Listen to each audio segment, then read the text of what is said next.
UPSC की यात्रा कितनी दुर्गम होती है ये मुझे तुम्हें बताने की जरूरत नहीं है। इस फैसले से कि अब मैं परीक्षा की तैयारी शुरू करूंगा से लेकर कितनी रातें हम किताबों के संग जूझते रहते हैं।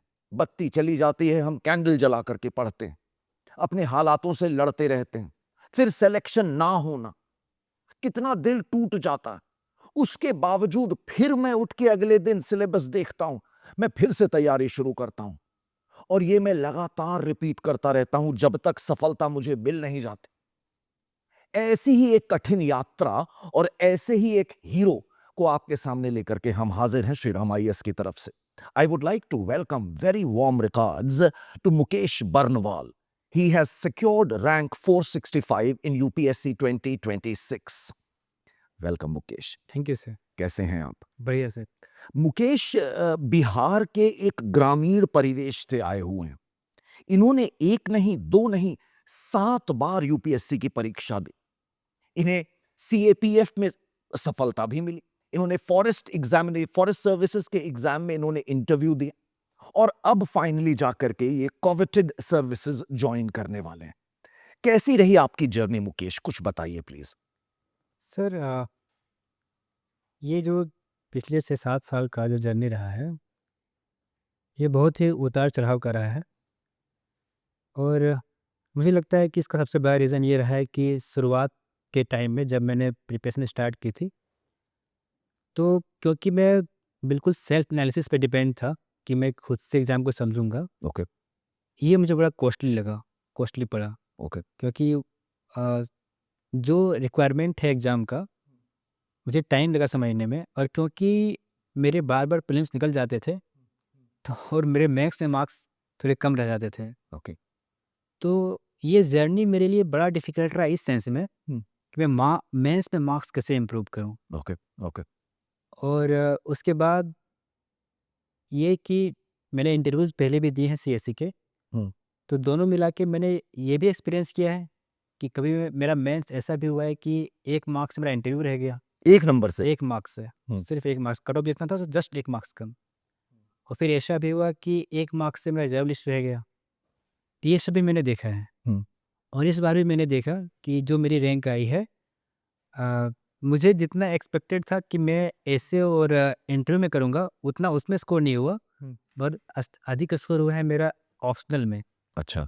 तो मेरा ये जर्नी बहुत उतार-चढ़ाव का रहा, बहुत ही ऐसा रहा जहाँ लगा कि एक्सपेक्टेशन अच्छा होगा बट वहाँ नहीं हुआ, जहाँ लगा कि उतना अच्छा नहीं भी हुआ बट वहाँ पर अच्छा हुआ।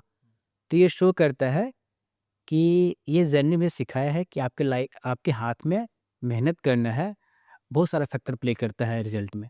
अच्छा। हाँ। तो मुकेश, आप ये कह रहे थे कि आपने कोशिश करी कि आप इम्तिहान को स्वयं जानें। हुँ। तो क्या आपने किसी कोचिंग या और इंस्टीट्यूशंस की मदद नहीं ली, पूरी तरह अपने आप काम किया? मदद ली थी। मैंने मदद ली थी, लेकिन होता ये है कि जनरली क्लासेस जब होते हैं किसी कोचिंग इंस्टीट्यूट्स की, तो वो बहुत बेसिक एक बार एक्सप्लेन करते हैं। जी। बट उसके बाद एग्ज़ाम को समझने के लिए उसका प्रीवियस ईयर क्वेश्चन एनालिसिस वगैरह जो है, आपको खुद से बहुत अच्छे से करना पड़ता है और किसी मेंटर का प्रॉपर गाइडेंस लगातार मिलना हेल्पफुल होता है। जी। मुझे लगता है कि इसमें मैंने देरी की, मुझे लगा कि मैं खुद कर लूँगा। ओके। ओके। मैं बार-बार इस पे लग रहा था कि मैं खुद कर लूँगा। हालाँकि ऐसा नहीं कि मैं कर नहीं सकता था, मैं किया भी, बट कहीं-कहीं पर मिस्टेक हुए, ऑप्शन के प्रिपरेशन में मेरा उतना अच्छा प्रिपरेशन नहीं हो पाया शुरुआत के दिनों में। ओके। शुरुआत के दिनों में मुझे लगा कि जीएस-3 का कुछ रह गया। हम्म। तो अब क्या है कि जैसे-जैसे मेरे अटेम्प्ट बढ़ रहे थे और मैं एनालाइज़ कर रहा था कि कहाँ-कहाँ मेरे मार्क्स कम रह गए हैं, कहाँ-कहाँ मुझे इम्प्रूव करने की ज़रूरत है। तो जहाँ स्पेशलाइज़्ड एरिया पे मुझे फोकस करने की ज़रूरत थी, वहाँ पर मैंने मेंटर्स की हेल्प ली और उनकी हेल्प से मैंने इम्प्रूव किया। आपके पिताश्री, इनका एक मेडिकल स्टोर है। जी, आपकी माताश्री का देहांत हो चुका है। जी। तो ऐसे में परिवार के तौर से भी, परिवार की ओर से भी आपके ऊपर काफ़ी सारी ज़िम्मेदारियाँ, दबाव, मैं समझ सकता हूँ क्योंकि मैं भी उत्तर भारत का ही एक इंसान रहा हूँ, तो मुझे मालूम है कि हम लोग के ऊपर किस-किस तरह के फोर्सेस लगते हैं। And you are right now 30 years old. Yes sir. तो ऐसे में आपने बताया कि आप 1 नंबर से मेंस का एग्ज़ाम इनका रह गया। तो ऐसे में व्हाट पावर्ड यू? कौन-सी ऐसी चीज़ थी जिसने आपको हिम्मत दिलाई?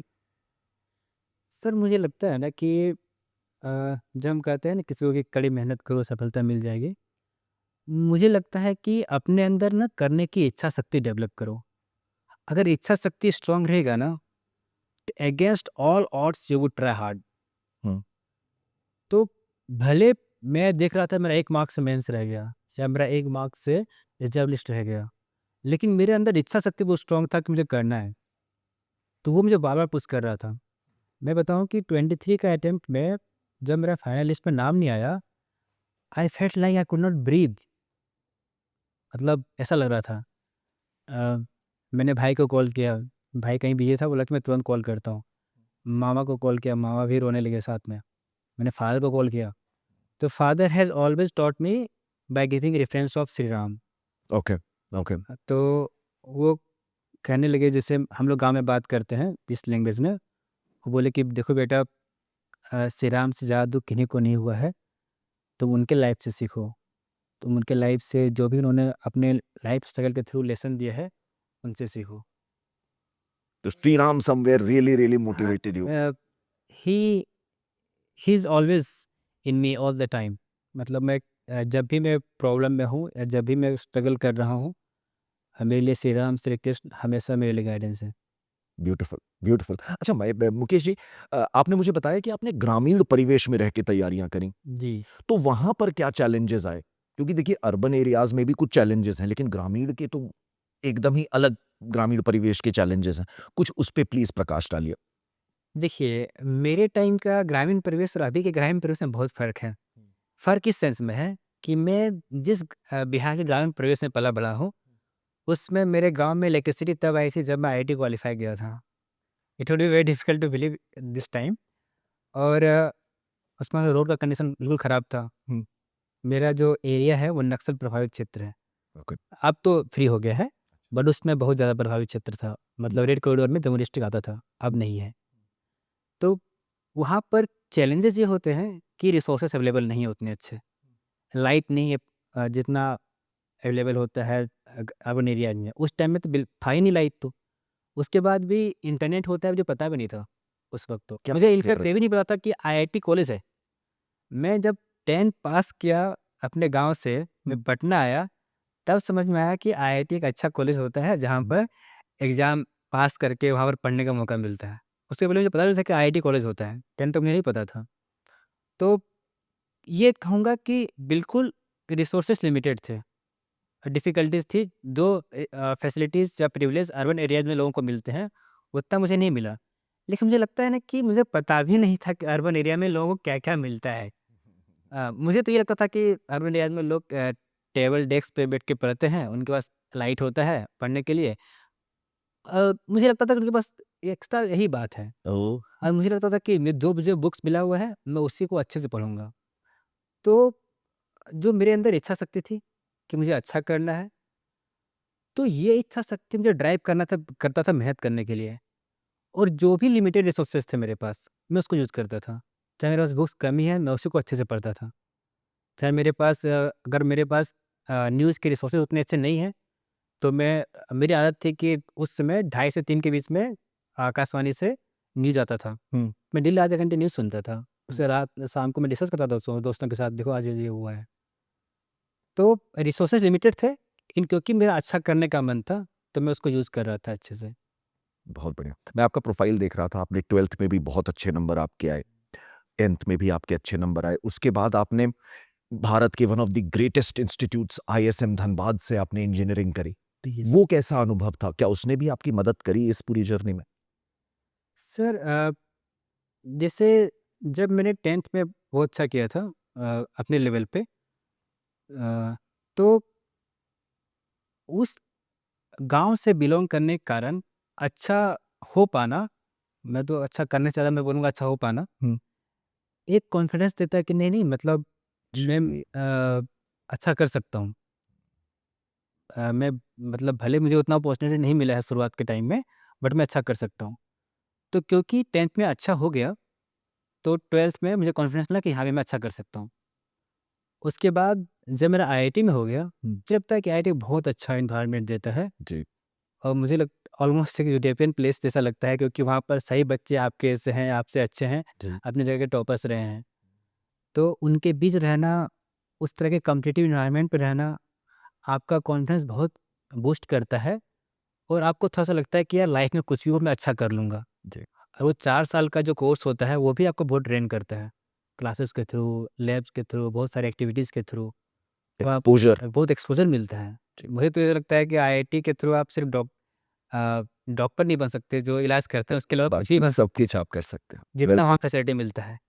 तो आईआईटी के एक्सपोज़र से मुझे बहुत सेल्फ कॉन्फिडेंस मिला हुँ। और जो मुझे हेल्प किया आगे भी। क्योंकि आईआईटी के बाद मैंने जॉब किया और जॉब के बाद जब मैं छोड़ने का सोच रहा था कि मैं छोड़ना है जॉब प्रिपेयर करने के लिए, तो अल्टीमेटली मेरे अंदर ये कॉन्फिडेंस आईआईटी ने भरा था कि कोई बात नहीं, अगर ये एग्ज़ाम क्लियर नहीं भी होता है, तभी मैं कुछ ना कुछ कर लूँगा। और ये कॉन्फिडेंस ये भी था कि मतलब मैं जब सीएपीएफ असिस्टेंट कॉन्वेंट क्वालीफाई किया था, उसके बाद भी मैं ट्राई कर रहा था सीएसई के लिए। हुँ। तो उसके पीछे मेरा पास्ट जर्नी जो मैंने 10th में किया था, जो मुझे आईआईटी ने मेरे अंदर डाला, वो बहुत हेल्पफुल रहा। और अल्टीमेटली सर मुझे लगता है फादर का सैक्रिफाइस जो है और उनकी हमेशा लर्निंग्स जो उन्होंने रामचरित मानस पढ़ के सुनाया है मुझे, सिखाया है मुझे, वो बहुत हेल्पफुल रहा। अरे वाह! अरे वाह! अच्छा ये बताइए, आपका ऑप्शनल है एंथ्रोपोलॉजी। Yes sir. क्या आप हमेशा से आपने यही ऑप्शन रखा है या बीच में कभी आपने ऑप्शनल को बदला भी? नो सर, मैंने हमेशा एंथ्रोपोलॉजी रखा। एंथ्रोपोलॉजी ही रखा। हुँ। कैसा रहा उसके लिए तैयारी करना सर? पहले तो जब मैंने तैयारी स्टार्ट किया, तो पहले एक बहुत बेसिक सा बुक आता है जो जनरल लोग पढ़ते ही हैं हुँ। जनरली, एक एम्बर एंड एम्बर नाम की बुक आती है। ओके। उससे पढ़ के मैं थोड़ा-सा एंथ्रोपोलॉजी से फ़ैमिलियराइज़ हुआ कि ये एंथ्रोपोलॉजी में आता है, हुँ। ये चीज़ें होती हैं। मैंने उसको पढ़ा, प्रिपेयर किया उस वक़्त। तो इन अ, लास्ट जो इतने सारे मेरे अटेम्प्ट्स हुए, मैंने डेवलप किया अंडरस्टैंडिंग एंथ्रोपोलॉजी की, उसके नोट्स वगैरह भी बनाए। बट मुझे बाद में रियलाइज़ होने लगा कि मेरे मार्क्स जो 230 240 में स्टक हो जा रहे हैं, हुँ। उसके पीछे का रीज़न ये है कि मुझे नॉलेज है, मैं उसको पुट अप कर रहा हूँ क्वेश्चंस के आंसर में। ज़्यादातर मैं डिमांड को उतने अच्छे से एड्रेस नहीं कर पा रहा हूँ। इट्स लाइक कि मेरे पास नॉलेज है तो मैं बस नॉलेज दिखा रहा हूँ, वो नहीं करना है मुझे, क्योंकि अदर चीज़ में वो नहीं कर रहा था मैं। हुँ। तो एक मेरे भाई हैं प्रवीण कुमार, जी। और जो उसी उन्हीं के बैच के शुभम कुमार हैं जो फर्स्ट रैंक लाए थे।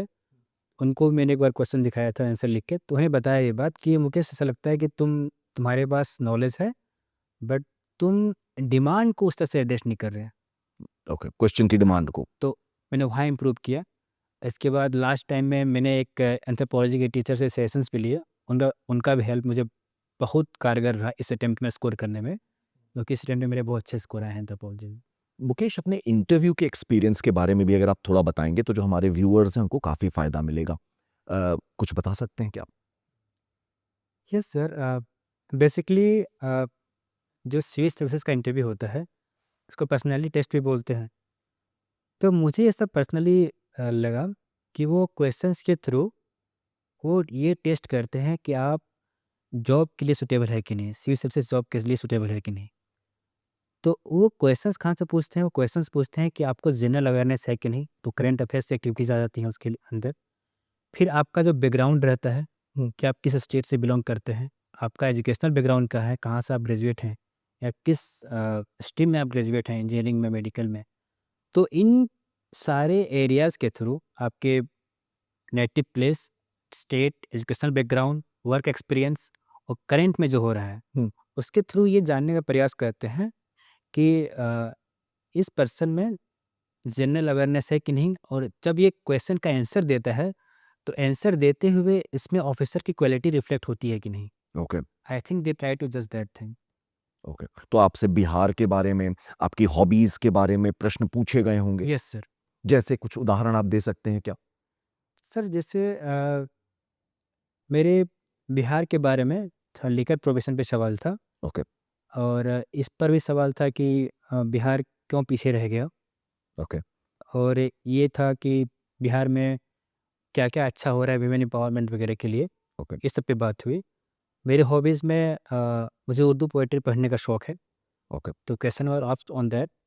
और मेरे हॉबीज़ में एक और है कि मैं श्री कृष्ण की लाइफ़ से सीखना मुझे बहुत पसंद है। ओके। कृष्ण जी की लाइफ़ से सीखना जी, आपको बहुत पसंद तो उन पे बहुत ज़्यादा नहीं, बट उससे भी सवाल किए गए। है। ओके। जी। ओके। मुकेश, एक दो सवाल मेरे मन में और आ रहे हैं आपसे पूछने के लिए। पहला प्रश्न मैं ये पूछना चाहूंगा कि देखिए, इतने सारे लोग हर साल परीक्षा दे रहे हैं, यस इनमें से मेजॉरिटी एक अटेम्प्ट, दो अटेम्प्ट, तीन अटेम्प्ट फेल हो जाता है। उनको आप क्या सलाह देना चाहेंगे? Yes sir. सर पहले तो जो 3-4 अटेम्प्ट दे चुके हैं उनके बाद भी उनको सक्सेस नहीं मिल रहा है, जी।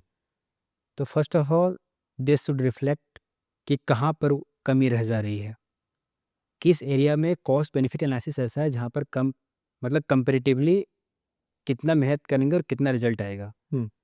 जैसे अगर ऑप्शनल में मार्क्स कम आ रहे हैं तो हाँ, ऑप्शनल में आराम से 270 280 स्कोर किया जा सकता है। अच्छा प्रिपरेशन है तो 300 भी स्कोर किया जा सकता है।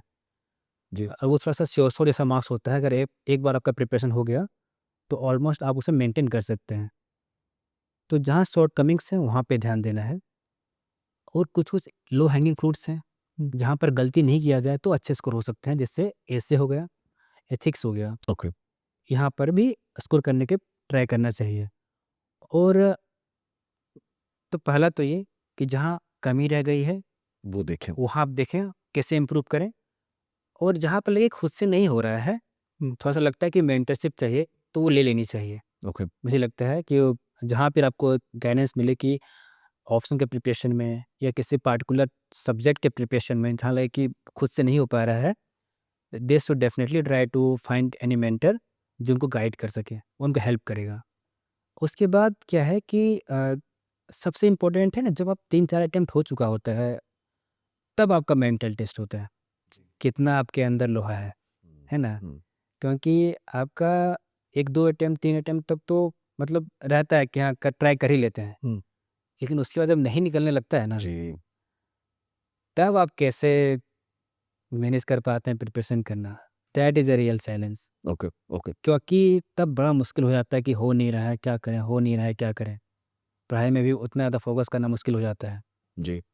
तो मैंने खुद से एक्सपीरियंस किया हम्म। कि फिर आपके लाइफ में exercise must be part of your life, exercise. Must be part of your life. मतलब अगर आपको 8-10 घंटे बैठने हैं पढ़ाई के लिए, तो आपको आधे घंटे एक्सरसाइज के लिए देना पड़ेगा सही से, अदरवाइज इफिशियंसी उतनी अच्छी नहीं आएगी। First, you need to be physically fit. Physically fit हो। स्वामी विवेकानंद बोलते हैं ना कि healthy mind resides in the healthy body, जी। वो बात है। ऊपर से ये भी होता है, क्या होता है ना कि आप कभी कभी हो गया कि 4 अटेम्प्ट दिए, 5वें में आपका प्रीलिम्स ही रह गया, हाँ। ठीक है। या ये कि आप मेंस दे रहे हैं, आपका ऐसे में गड़बड़ हो गया, आपने सही से इंटरप्रेट नहीं किया, ठीक है। तो वो सब चीज़ें, अगर आपका माइंड बहुत हेल्दी है, बहुत एक्टिवली काम करता है, तो ये सब जो नेगेटिव फैक्टर्स है उसका रोल कम हो जाएगा। पॉजिटिविटी रखना। हाँ, वो तो वो एक्सरसाइज आपको हेल्प करता है। थोड़ा एक्सरसाइज, थोड़ा योग वगैरह। मतलब शुरुआत का जो पहला दूसरा तीसरा अटेम्प्ट वाला बंदा है वो 21-22 साल में एक एज में आया हुआ है, तो थोड़ा सा कम भी करेगा चलेगा। मतलब वो खेल कूद के आया हुआ है, ठीक है। लेकिन उसकी एज भी ऐसी है, लेकिन जिसकी एज 25-26 पार हो चुकी है और वो 2-3 साल से बस बैठ ही रहा है, उसके लिए half an hour exercise must है। हाँ मुकेश जी, अभी 2 महीने के अंदर ही देखिए प्रीलिम्स आने वाला है 2026 का। यस उसके लिए क्या आप बच्चों को कुछ सलाह देना चाहेंगे जो अभी प्रीलिम्स की तैयारी कर रहे हैं? Sure sir. मेरा इसमें बहुत अच्छा एक्सपीरियंस भी रहा है प्रीलिम्स के प्रिपरेशन में। तो पहला सेशन तो मैं ये दूंगा कि अब तक आपने लगभग एक बार तो पढ़ ही लिया होगा, एटलीस्ट एक बार पढ़ लिया होगा या एक बार वो रिवाइज कर लिया होगा। जी। तो अब आप जब भी पढ़ें तो किसी भी सब्जेक्ट के किसी भी चैप्टर के पहले प्रीवियस ईयर क्वेश्चन को देख लें, ओके। कैसे सवाल पूछे जा रहे हैं, कैसे सवाल पूछे जा रहे हैं, कैसे ऑप्शन सेट होते हैं, कैसे स्टेटमेंट से कंफ्यूज करने का प्रयास किया जाता है। उससे क्या होगा कि आपको ये समझ में आएगा कि इस चैप्टर का इम्पोर्टेंट पॉइंट क्या है। क्योंकि मुझे क्या लगता है ना कि आपको प्रीलिम्स में वो जानना है जो यूपीएससी चाहती है कि आप जानो। हम्म। हम्म। और यूपीएससी क्या चाहती है कि तुम क्या जानो, ये तब पता लगेगा जब आप पीवाईक्यू को बहुत अच्छे से समझते हैं, एनालाइज करते हैं। नाइस। ठीक है, आपको कल कभी लग सकता है कि सवाल तो बहुत हार्ड है, लेकिन जैसे ही आप स्टेटमेंट पढ़ेंगे, उसके ऑप्शंस पढ़ेंगे, आपको समझ में आ जाएगा कि इस ऑप्शंस के थ्रू उन्होंने क्लू दिया हुआ है। ओके। तो शुरुआत में जो पहला वर्ड पढ़ के या पहला लाइन पढ़ के जो डिफिकल्ट लग रहा था सवाल, एक्चुअल में उतना वो डिफिकल्ट था नहीं। जितना आपने अगर आप ऑप्शन पढ़ लेते, उसका स्टेटमेंट पढ़ लेते, तो दिख जाता कि यूपीएससी ने क्लू दिया हुआ है कि इससे तुम ऐसा तक पहुँच जाओ। जी। तो मेरा सजेशन ये रहेगा कि आप जब भी पढ़ें, कोई भी सब्जेक्ट पढ़ें, कोई भी चैप्टर पढ़ें, पहले आप पीवाईक्यू देखें उसका। जैसे एग्जांपल के लिए पार्लियामेंट पढ़ रहे हैं आप, तो पार्लियामेंट में किस तरह के सवाल पूछे गए हैं, अगर आप वो पहले देख लेते हैं, सॉल्व करने का प्रयास करते हैं, जितना होता है ठीक है, नहीं होता है फिर आप उसका सॉल्यूशन देखेंगे, फिर आप पार्लियामेंट चैप्टर रिवाइज करेंगे। तो पहले पढ़ा हुआ है आपका, आप रिवाइज करेंगे, आपके माइंड में ये भी चल रहा होगा कि कौन-कौन सा चीज़ इंपॉर्टेंट है, कहाँ-कहाँ से पीछे सवाल पूछती है। जी। तो आपका जो पढ़ाई है वो बहुत मतलब फोकस हो जाएगा जो यूपीएससी चाह रही है, फर्स्ट थिंग। सेकंड थिंग कि यूपीएससी में जो सवाल पूछे जाते हैं अभी के हाल के ट्रेंड में, क्योंकि मैं लगातार दे रहा हूँ तो मुझे समझ में आता है। अगर आपका स्टैटिक अच्छे से बढ़िया है, जैसे पॉलिटी, इकोनॉमिक्स, जियोग्राफी, हिस्ट्री, अगर ये बेसिक सब्जेक्ट्स आपके अच्छे से प्रिपेयर्ड हैं, तो आपको बहुत मुश्किल है कि आप क्वालिफाई नहीं कर पाएँ, जी। अगर आप गलत नहीं करते हैं एग्ज़ाम में तो। क्योंकि ये आपको 40-45 सवाल दिला देगा, सही एटलीस्ट, कम ठीक? से कम। जी। और उसके बाद क्या है कि प्रैक्टिस करेंगे आप पीवाईक्यू को, तो आपको ये भी समझ में आने लगेगा कि यार थोड़ा-सा कम भी इन्फॉर्मेशन है, तो कैसे यूपीएससी जो कहते हैं ना कि ये ट्रिक है, ये ट्रिक है, अरे वो ट्रिक नहीं है। यूपीएससी चाहे उसे हार्ड भी बना सकती थी, ठीक है? वो जान के क्लू दी हुई है कि तुम वहाँ पहुँच जाओ, जी, जी।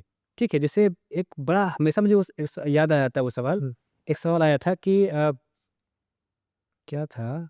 इनमें से कौन-कौन से मंदिर सूर्य मंदिर हैं? हाँ, हाँ, हाँ, ठीक है? हाँ, हाँ। इफ यू रिमेंबर दैट जी, क्वेश्चन, जी, जी। आपको लगेगा कि यार सूर्य मंदिर तो बहुत सारे हैं भाई, कितना याद रहेगा मुझे? हाँ।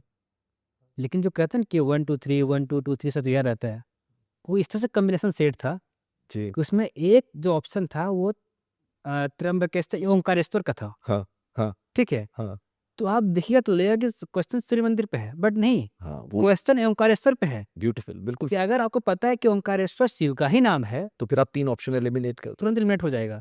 और आपको लगे कि ठीक है सॉल्व हुआ है, नहीं भाई, जो एग्जामिनर ने दिया है ना, देखो, और वो टफ कर सकता था, कर सकते थे वो, ऑफ कोर्स। लेकिन वो तुमसे ये एक्सपेक्ट नहीं कर रहे थे कि तुम सारे सूर्य मंदिर जानो। जी। वो तुमसे ये एक्सपेक्ट कर रहे थे कि तुम ये जानो कि ओंकारेश्वर शिव का नाम है।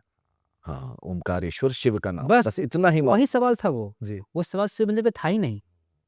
तो एक तो आपका स्टडी का अच्छा रहेगा तो 40-45 वहाँ पर आप सही कर लेंगे। थोड़ा-सा स्मार्टनेस आएगा पीवाईक्यू को सॉल्व करते हुए, तो वहाँ पे 10 सवाल एक्स्ट्रा से हो जाएँगे। उसके बाद करंट अफेयर्स वगैरह जो इंटरनेशनल लोकेशन सभी न्यूज़ में हैं, इसको आप कर लेंगे तो 60-65 तक पहुँच जाएँगे। और सबसे इम्पोर्टेंट बात ये कि आप एग्ज़ाम को बहुत अच्छे से फ़ोकस्ड वे में दीजिएगा, घबराइए नहीं। अभी क्या हो रहा है 2022-23 से मैं देख रहा हूँ कि कुछ न कुछ पैटर्न में चेंज आता है एग्ज़ाम में।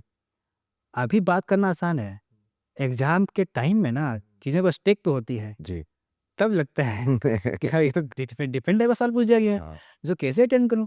कैसे किसी शायद 2023 में ही था कि ओनली 2, ओनली 3 ये सब बहुत बहुत इंट्रोड्यूस हो गया, या स्टेटेंट वाला सवाल इंट्रोड्यूस हो गया। तो जब मैं वो अटेम्प्ट दे रहा था 23 का, हाँ, तो मतलब मैंने देखा कि यार ओनली 2, ओनली 3 करके तो वो जो एलिमिनेट हुआ, तो वो तो नहीं हो रहा एलिमिनेट अब। हाँ, लेकिन फिर मैंने देखा कि जो स्टेटमेंट वाला सवाल था, वो ईज़ी हो गया था। हाँ, अगर आपका घबराए नहीं आप, मैं ये समझ गया, तो ये भी आप समझिए प्रीलिम्स के प्रिपरेशन में खासा एग्जाम के लिए कि अगर पैटर्न चेंज होता है एग्जाम में, दिखता है कि यार डिफरेंट टाइप का सवाल पूछ दिया गया है, आप घबराइए नहीं, शांति रखिए, ट्राई कीजिए सॉल्व करने का। अगर ऐसा कर पाते हैं तो अगर पैटर्न चेंज भी होगा तो चीज़ें आपके फेवर में आएंगी। Trust your preparation. Trust preparation और तय करने सॉल्व करने का प्रयास कीजिए एग्जाम में, घबराइए नहीं, वो आपको हेल्प करेगा।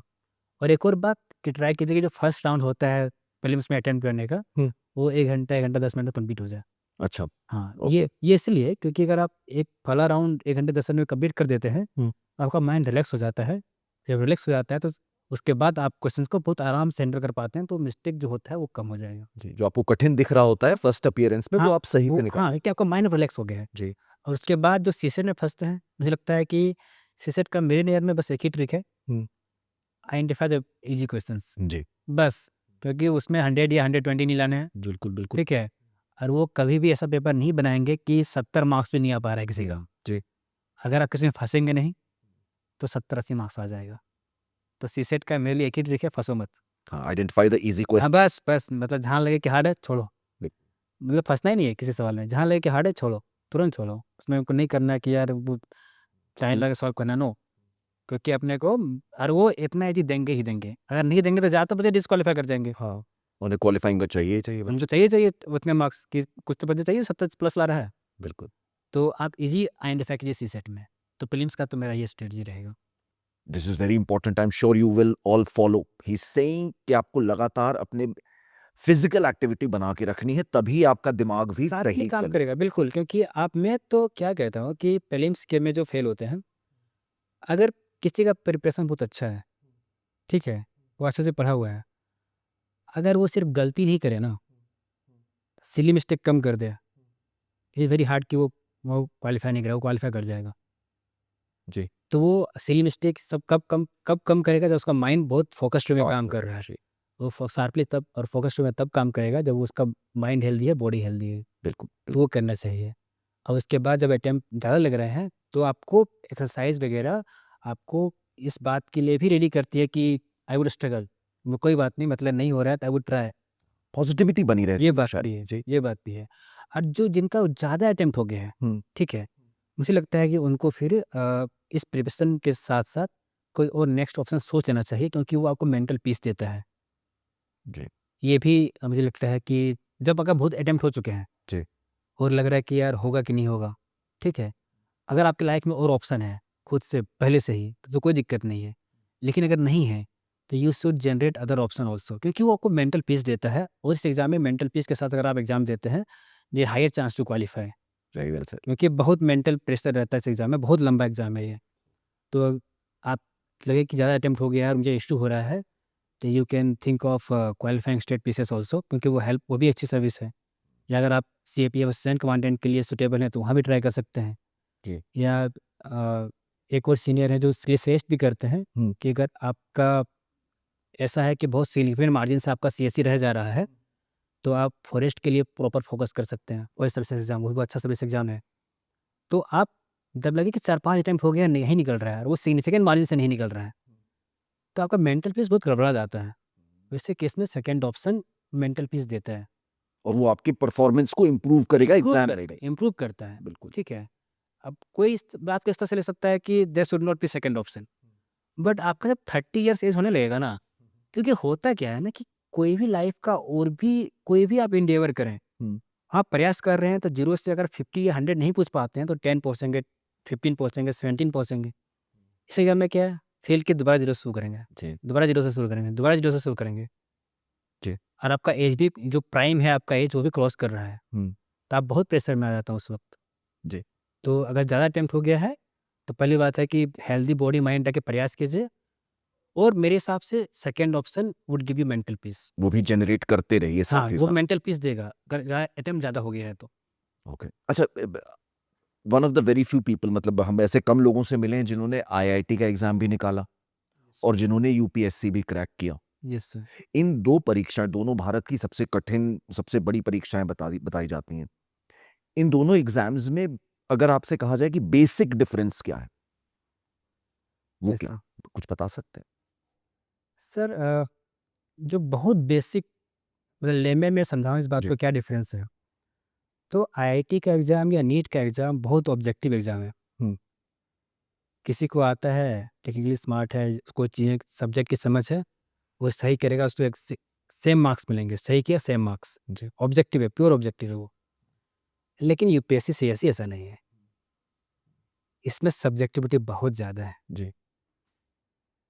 इसमें हो सकता है कि सेम ऐसे लिखने पे कोई इवैल्यूएटर आपको 90 भी दे सकते हैं, जी। और कोई आपको 105 भी दे सकते हैं। हम्म। अगर किन्हीं को नेगेटिव पॉइंट दिख गया और किन्हीं को कुछ पॉजिटिव पॉइंट में अट्रैक्ट हो गए, जी। तो थोड़ा-सा मार्क्स वेरी कर सकते हैं इसमें, बहुत सब्जेक्टिव है। तो डिफरेंस मुझे ये लगता है कि आईआईटी का एग्ज़ाम, नीट का एग्ज़ाम लाइफ को रिफ्लेक्ट नहीं करता, क्योंकि वो ऑब्जेक्टिव है। हम्म। हम्म। यूपीएससी सीएसई लाइफ को रिफ्लेक्ट करता है, क्योंकि सब्जेक्टिव है, क्योंकि इसमें बहुत सारे फैक्टर्स प्ले कर रहे हैं, और ये बहुत लंबा एग्ज़ाम है।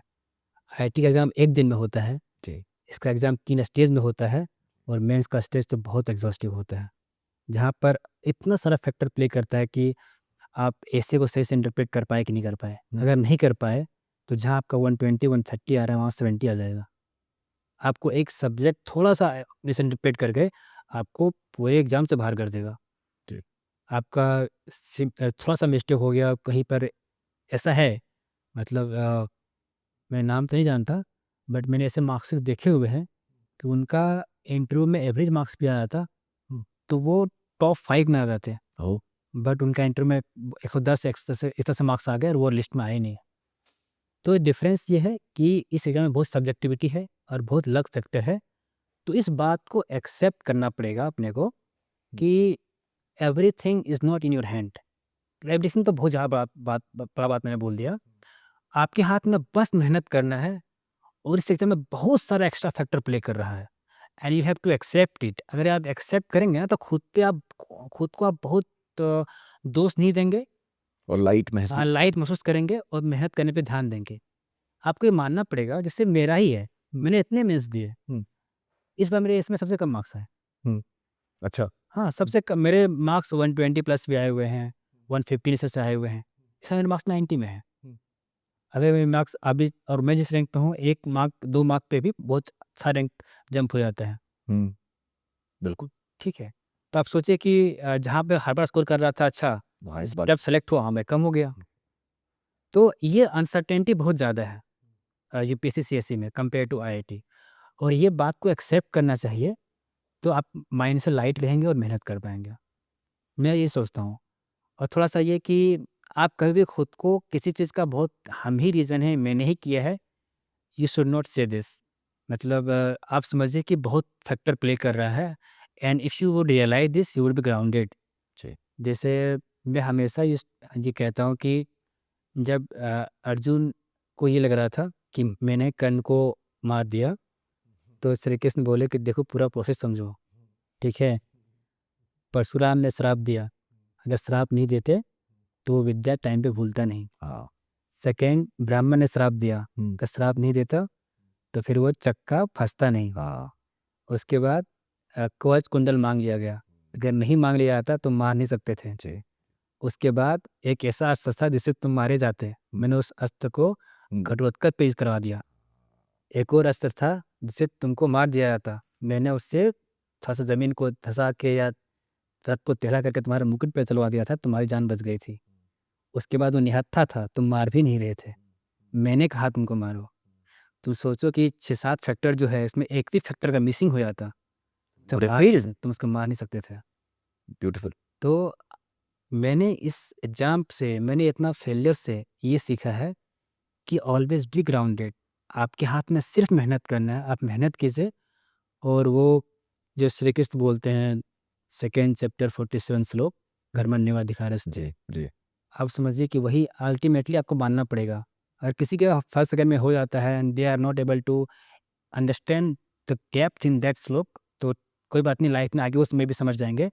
लेकिन अगर आप बहुत फेलियर महसूस कर रहे हैं, तो वो श्लोक आपको सम ग्राउंडेड रखेगा, आपको कूल करेगा, आपके मेंटल प्रेशर को कम करेगा कि भाई आपके हाथ में सिर्फ़ मेहनत करना है, फल रेस्ट की इज़ ऑन चिंता द ना गॉड। करिए।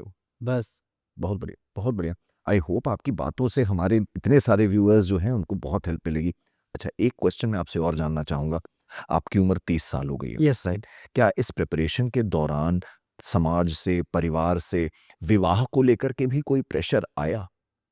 सर जैसे मुझे लगता है कि अगर मैं एक लड़की होता, जैसे थोड़ा-सा पेट्रियार्कल सोसाइटी में वहाँ पर ये होता है, खासकर गाँव में, तो अगर मैं गाँव का हूँ और मैं लड़की होता तो डेफ़िनेटली उस पे प्रेशर पड़ता कि ये ज़्यादा हो रहा है।